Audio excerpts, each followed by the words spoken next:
பைபிளில் கூறப்பட்டுள்ள பிரம்மாண்ட ராட்சதர்கள் பற்றி தெரியுமா? கோலியாத் 10 அடி உயரம், 50 கிலோ கவசம், ஒரு இராணுவத்தையே நடுங்க வைத்தவன். ஆனால் ஒரு சிறுவனின் கவனால் சரிந்தான். பாசான் நாட்டு ராஜா ஓக். இவனுடைய படுக்கை மட்டுமே 13 அடி நீளம். இரும்பால் செய்யப்பட்ட அந்த படுக்கையே இவனுடைய ராட்சச உருவத்திற்கு சாட்சி. மோசே தலைமையிலான இஸ்ரவேலர்கள் இவரை எதிர்த்து போரிட்டு ஜெயித்தார்கள்.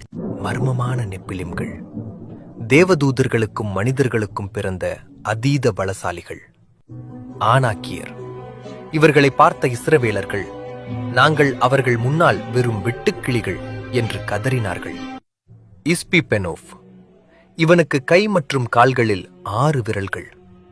தாவீது ராஜாவையே கொல்லத் துணிந்தவன். ராட்சதர்கள் இருந்தார்கள், ஆனால் தேவனுக்கு எதிராக நின்ற ஒரு ராட்சதனும் நிலைத்திருக்கவில்லை.